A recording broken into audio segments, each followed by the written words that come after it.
ছেলেরা যখন খারাপ খেলে আসলে খারাপ সময় ছেলেদের পাশে বেশি থাকা উচিত ভালো সময়ের চেয়ে। আমার কাছে মনে হয় যে ওইটাই বেশি একটা কোচের বেশি জরুরি, কারণ ভালো যারা খেলে তাদের জন্য সবাই আছে। দেখুন, যে কোনো ব্যাটসম্যানের একটু ব্যাট প্যাচ আসতেই পারে, টেকনিক্যালি ওর খুব একটা সমস্যা নেই।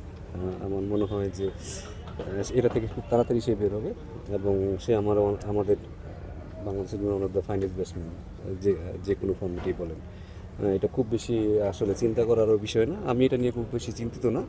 বাট ক্যাপ্টেন্সির কথা যদি বলেন, আসলে এটা খুবই অসাধারণ। আমার কাছে মনে হয়েছে যে গত বছর আমরা হয়তো কুমিল্লাতে লিটনকে ক্যাপ্টেন প্রথমেই দিয়েছিলাম, হয়তো এই নিয়ে আমাকে অনেক কথা শুনতে হয়েছে।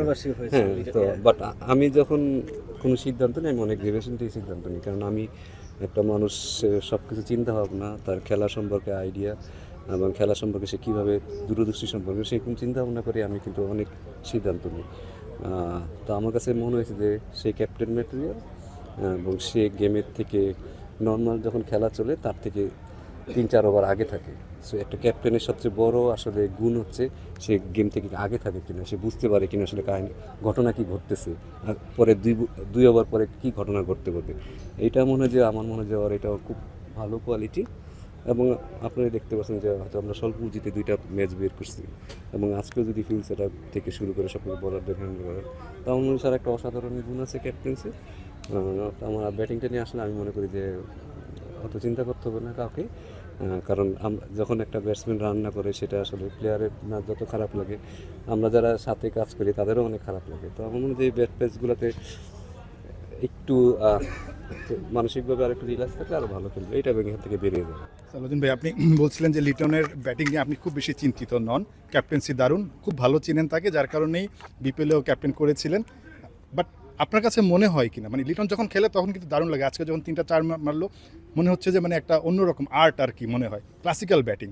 তো আপনার কাছে লিটনের কনসিস্টেন্সিটা কি আসলে চিন্তার কারণ কিনা? কারণ মোটামুটি একটা দশক হয়ে গেছে, আমার কাছে মনে হয় লিটনের সবচেয়ে বেশি মানে টেনশনের বিষয় যেটা কনসিস্টেন্ট হওয়া। As a coach, as a batting coach, আপনি এই জায়গাটায় কী পরামর্শ দিবেন তাকে, বা দিচ্ছেন আসলে যে কনসিস্টেন্ট হওয়ার জন্য? লিটনের স্কিল নিয়ে, লিটনের ক্লাস নিয়ে কারো কোনো সন্দেহ নেই, বাট কনসিস্টেন্ট হওয়ার জন্য আসলে আপনার পরামর্শটা কী থাকবে? দেখুন, সব কথা তো বলা যাবে না যে আসলে কী কথা হচ্ছে না হচ্ছে বা কী করবে না করবে। বাট যদি আপনারা বলেন যে একটা লিটন বলেন বা যারা অনেকদিন ধরে খেলছে তারা কি এটা নিয়ে চিন্তা করে না যে তারা আরও ধারাবাহিক হতে চাচ্ছে? আমার মনে হয় তারা আরও বেশি কনসার্ন, এবং আমার মনে হয় যে ভবিষ্যতে তারা আরও বেশি কনসার্ন হবে এবং তাদের এই উপলব্ধিতে আছে যে তারা যেহেতু অনেকদিন ক্রিকেট খেলছে তাদেরকে আরও ধারাবাহিক হওয়া উচিত। আপনার পরামর্শটা কী থাকে? থাকে না, না, আমার পরামর্শ তো আমি আমি তো সেই পরামর্শটা পাবলিকলি কখনো বলবো না, ঠিক আছে? এক একজনের ধরেন এক একজনের এক এক রকমের সমস্যা থাকতে পারে, নাও থাকতে পারে, কারো টেকনিক্যাল সমস্যা থাকতে পারে, মানসিক সমস্যা থাকতে পারে, ঠিক আছে, কারো টেকটিসের সমস্যা থাকতে পারে। তো ধারাবাহিক হইতে হলে যে আপনার আসলে সব কিছুই লাগবে, শুধু টেকনিক্যাল সমস্যাটা তো আসলে মানে সমাধান করলে যে হয়ে যাবে তা না। তো সব কিছুর একটা আসলে কোনো না কোনো কারণ থাকতে পারে।